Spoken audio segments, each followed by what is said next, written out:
All right, everyone. Welcome to the Potomac Patriots podcast today. So back during COVID, I was doing video podcasts, and they were pretty popular, and they were a good way for us to get information out. So we have a lot of new information to get out. So the goal of this was to create a situation where everyone would want to actually hear it, and they would read through it, everything. So first off, travel tryouts for this coming season. So PBHA made a change this year, and they moved up the date for 12Us and below to be able to do travel tryouts. So it's going to start March 18th. As much as we don't love it, there are certain things that we can't control, and when the market dictates that we kind of have to do things a certain way, we just have to do it and figure out how we can still potentially not only not have it hinder our players, but benefit them in some way. So that's going to be the goal. We have some ideas on how we're going to do that, but that's what it is. So March 18th, we have travel tryouts starting. The information's on the website. Prior to that, the week right before, since now we just run from spring right into fall, we got our spring tryouts. And we're doing spring a little differently today. So I got two guests with me. If you're listening, you can't see them. If you're watching on the video, we got Alex and Mike. Mike Shelley is our travel director. Alex is our soon-to-be director of player development and currently coaching with the junior program. So Alex is going to be kind of leading all the spring teams this year. Do you want to talk a little bit about them, Alex? Yeah, so for our spring teams, we're going to go with 5 practices and 1 tournament here, the CCM Showdown at Prince William Ice Center, with each team having an option of doing a second tournament. We're filling teams from 8U right through 18U, hosting tryouts for all of those except 18U. If you are interested in 18U, you can email and reach out. I'll be on the ice working with Coach Ilya as well, and a few other guys helping out, and it should be really just kind of a fun, light spring hockey style practices, and getting guys touching the puck a lot and having fun. All right. Now, 16s and 18s are being coached by somebody different. You're heading up basically 14s and under. Yep. Matt Little is coaching 16s, Alex Clark 18s. Perfect. Okay, so information on that, tryouts are up, information on that's on the website. That's probably the least new thing. Practices for those are Tuesday. Correct. So we've changed it a little bit where we have a centralized coach who's kind of looking for the development of everyone in the spring program. That's a little different from years past, but tryout dates are pretty similar. Rough idea of what we do is pretty similar. So that's pretty much the extent of what's the same moving forward here, because everything else kind of goes nuts. Next, I'm going to go over something brand new, and I'm going to have Mike really steer the ship on this. It's an idea called, it's a company called Hockey Think Tank. It's led by a guy named Topher Scott. We've had a couple of calls with him. Seems to be a great guy. I think that he's got a really good vision as to what he's doing with this company, and we've committed to work with them for the, oh my God, it's 24-25 season. Jeez, sounds weird saying it. But Mike, do you want to just kind of tell us a little bit about it? What is it? Hockey Think Tank, best thing, the way to say it is it's an educational resource for us. Okay. They bring a lot to the table, so that's the easiest way to talk about it.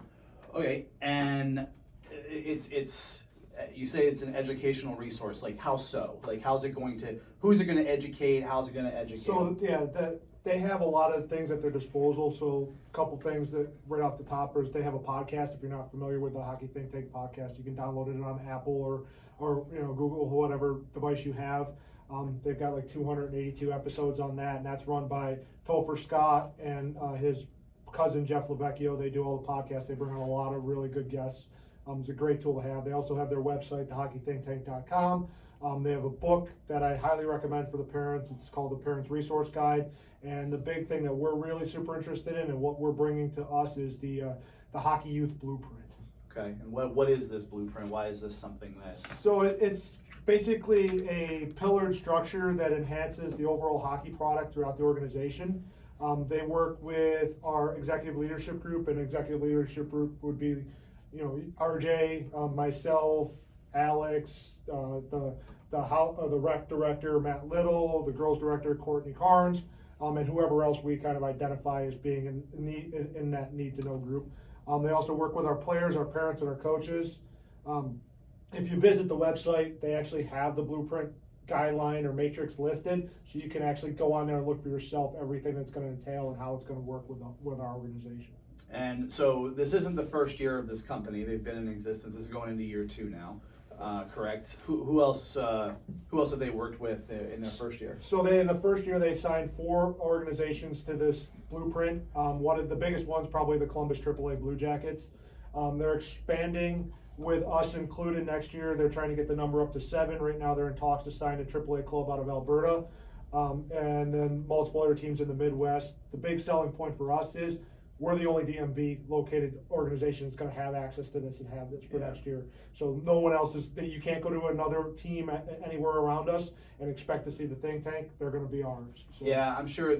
Unfortunately, what always happens is we'll find something good, and eventually here other teams will try to jump on it.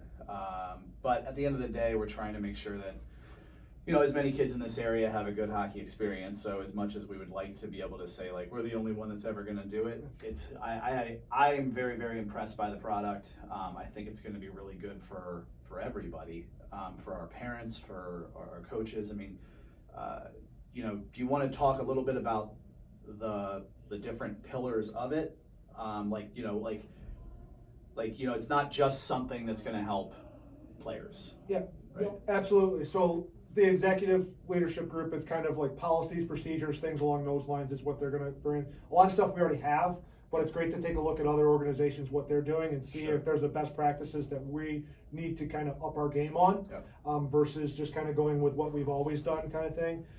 As far as the coaches wise, like every Monday, they have a coaches forum done through Zoom calls at 1:00 Eastern is the one they posted, and it's basically all the coaches from all the organizations that are involved can log in there and they talk hockey. Yep. What's going on for this in their organization. What works for the Columbus AAA Blue Jackets may not work for the Potomac Patriots, but there may be something the Potomac Patriots is doing that can offer to help out that club in Alberta, or something along those lines.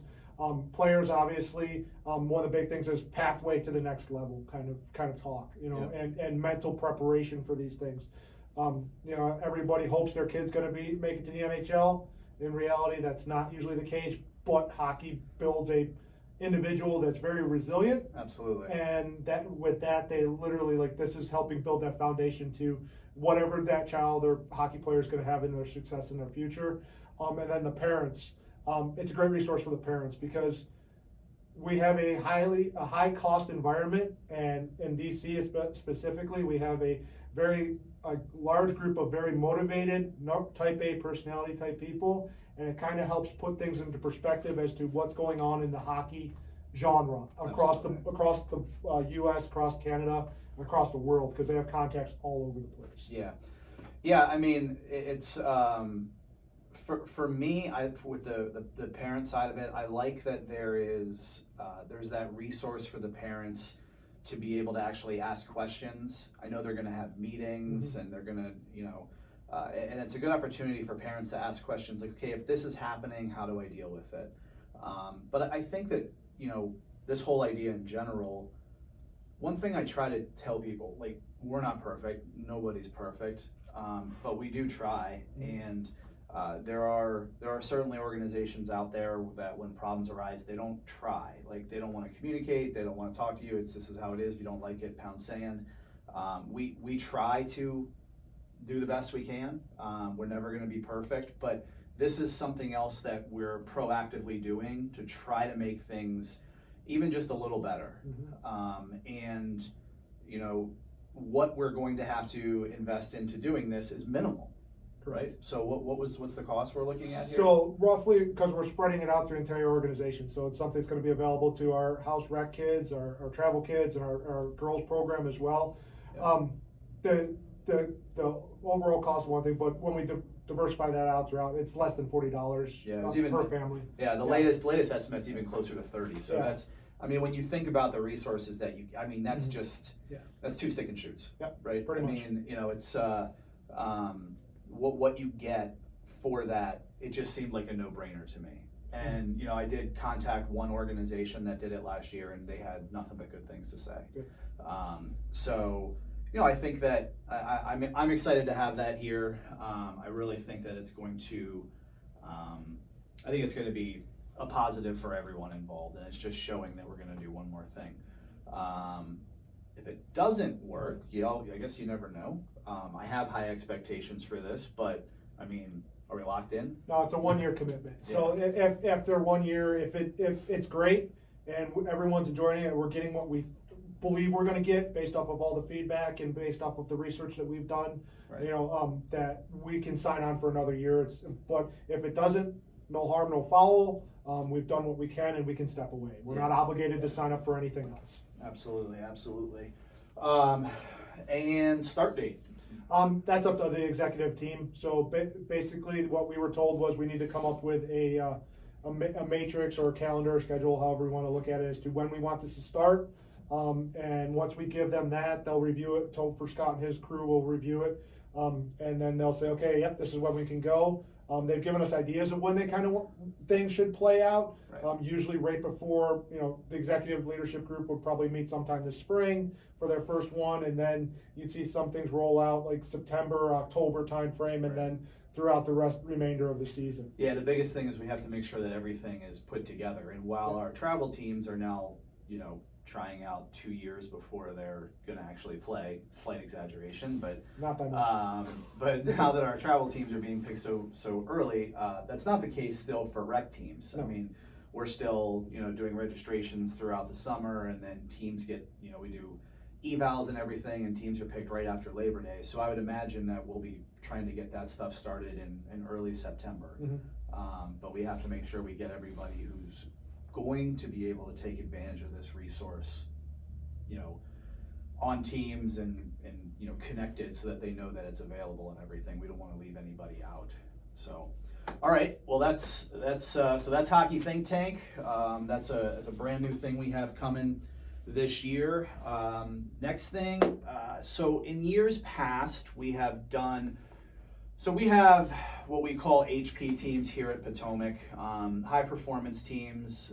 The term was, I don't know, I stole that term from somebody in the Midwest years ago. I think that there was a league in the Midwest that eventually a bunch of those teams morphed into like the Tier 1 Elite League or something. So I use the terminology, but what we've always had our HP teams were always our teams that did more than just a CBHL schedule. It's more than just you come to the rink, you do your 2 practices. Our club has, a standardized skills clinic, whether it be weekly or bi-weekly. And then that was pretty much it. You played your CBHL games, you played, a couple of tournaments, a few tournaments over the course of the year, and that was your travel hockey season. And then we came out with our HP teams, and our HP teams were, they were maybe getting an extra practice, or they were playing in the USPHL, Tier 1 league, or they were playing in the Tier 1 Hockey Federation, and as time goes on and things change, the market changes, developmental models change. There's more research as to what really is the best thing for developing hockey players and everything. We too have to continue to make changes and try to stay ahead of it and try to offer what seems to be best for the kids that want to play more than just a standard CBHL schedule, right? So this is where Alex comes in. So we're going to have a U10 and a U12 HP team this year, right? Yep.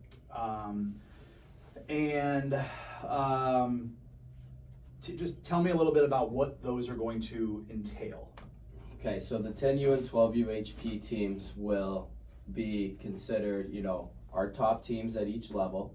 They will be the kids that want to play and get better at hockey and really develop at the fastest pace we can make happen. They're going to be kids that are motivated to be at the rink, as well as kids that love to play hockey, right? Going to the rink for them is the best part of their day. And in doing so, we're going to run a regular CBHL schedule, 4 practices a week, just 3 nights, Yep. to keep you guys. I think that's a key right, to it too. Three nights, 4 practices a week. The practices will go from skills, small games practice, and 2 normal practices. For the 10Us, it's a normal skills. For the 12Us, it's going to shift to a power skating skills. Okay. So I want to pause you on that real quick. Small games. They're, back probably the early 2000s maybe is when the small game stuff really started to come out with USA Hockey, and I think it's kind of gone in some waves, but small games are huge for the development of players. Can you talk a little bit about why small games are so important when developing young hockey players? Right. The best part about small games is the fact that they're playing, right? For them, it's fun, it's active, and they're engaged. And then the competition side of things. Both teams want to win, kids want to win, so they're going to compete to make each other better throughout the games. Absolutely. Another thing, too, that's great about small games is you could just play 3-on-3 all season, and then those kids will get really good at playing 3-on-3. But there's a million, thousands of different games that you can set up to teach different learning aspects, whether it's a regroup, whether it's a breakout, whether it's offsides at the 10U level. You can do that using a small game. Yep. Moving away from the puck, things like that, communication. I mean, there really are. Small games are so important that, when you brought this idea to me about trying to have something where we literally have an ice time dedicated to it, like it really kind of hit me, because I have a kid that's in, this age group. Now she's probably not going to be part of one of those teams. She's just not there yet. But for the kids that are, I think that's huge, and I think that they're really going to see a spike in their development because you see a lot of coaches that do rotate in small games into their practices, but when you only have 2 practices and most of the time they're half ice, for good reason, but there's only so much time you have. So there's a lot that you want to cover, and there's only so much time that you can do it. So it's tough to really put that all in to a regular practice. So we talked about how it's going to be 4 practices, but only 3 times a week. So we're not asking parents to be here 4 times a week at night. That we're getting on the psychotic path at that point if we start asking people to do that. But why is the practice time so important? Like, why are we making it so they're getting 4 practices during the week? Right. At the 11U or 10, 12U, 11U, 10U age, you could go and play 70 games in the season. And in those games, the puck will be on your player's stick for maybe a minute, maybe 2 minutes at the max in those games, right? And an hour practice is going to be 10 times the amount of puck touches. Right. So everything, player development, even in sports development in general, but everything USA Hockey development shows that practice hours, right, time on ice in practice situations is what increases development. So by doing this, getting our kids to 4 hours, 10 minutes a week that want to be doing it, that are having fun doing it, they're going to develop at a faster rate than, let's say, the team that does 2 hours and 30 minutes a week. Yep, absolutely. It really is all about puck touches. So what is the goal for these teams? Like, why did we decide to do this? We wanted to do this because we wanted to create something very unique, and that kind of jumps above what else was offered in the market. We don't think there's any program that offers this much practice time, and we think now we're offering one of the best products in the area. Yeah. Another reason is to focus on our younger age kids, right? We've had history in the past where kids get to 10U and they want to go try something else. Well, now we have something in place that we know and we're confident in, and we think that it would be wise for parents to do it. Yep, absolutely. And we're gonna do it at a very good cost, right? Like our HP teams were close to $7,000 to play for one of those like HP teams. I mean, we're looking at much less than that. Yep, we looked at the market, asked around, figured out what cost was at the other local programs, and for our HP teams, we're looking at about $5,000 for everything. So it's about $2,000 less, and that we're cutting out the crazy travel that just doesn't need to be there when you're at these games. When you're 10, 11 years old, you don't need to be in a car going to New York every other weekend. Right. I mean, maybe that's what your kid likes, and maybe it is the best fit for you. But we think that, we do the 4 tournaments, we can play higher level teams in those tournaments, we play a CBHL schedule, a few exhibition games, and if the team wants to do a 5th tournament, we can add that as well. Yeah, I know. Again, referencing my kid, I mean, I can see the importance for her to have time where she's just playing with friends outside, and she's, she has some weekend time where she's not constantly playing hockey. I think for their social development, that's also really, really important. So, just in a nutshell, why this over something different? I think from a parent side, it's going to be the most ice for your dollar. I think if you take the cost and the amount of ice time, it's going to be, the best bang for your buck. I think on the development side, again, going back to development research, what everyone says is the best is, the amount of ice time and practice time, as well as we're very confident in our coaches that we have running it, and me being involved. I'm, very excited to do it and very passionate about developing young players. Yep. And I think it's going to be an awesome season. Yeah, absolutely. I'm excited for it too. Maybe at some point my daughter can get to that level to be able to take advantage of it. But you know what? It's different for every kid, and we just gotta kind of roll with it. So, last thing, real quick, spring clinics and everything are announced. They're on the website. We got in March. There's a checking clinic. It's 4 ice times over 2 weeks. So it's like I think it's a Tuesday and a Wednesday, 2 weeks in a row. Coach Little will be running that as he usually does. We also have our power skating, our scoring clinic, and certainly cannot forget all of our girls stuff. I managed to rope these 2 guys in for this, and Courtney doesn't know it yet, but she's the next phone call to try to get roped in to bring her in here for just an informational thing for all the girls stuff that we have going. Lady Patriots have a lot going on. Courtney is doing great with that, so want to try to get her in here, and we'll get all the information for the girls stuff out right away as well. So PotomacPatriots.net website's where you get everything. Gross at innovativesportsva.com. M_Shelley at Verizon.net. So I almost had all of it. So if you have any questions, you can reach out.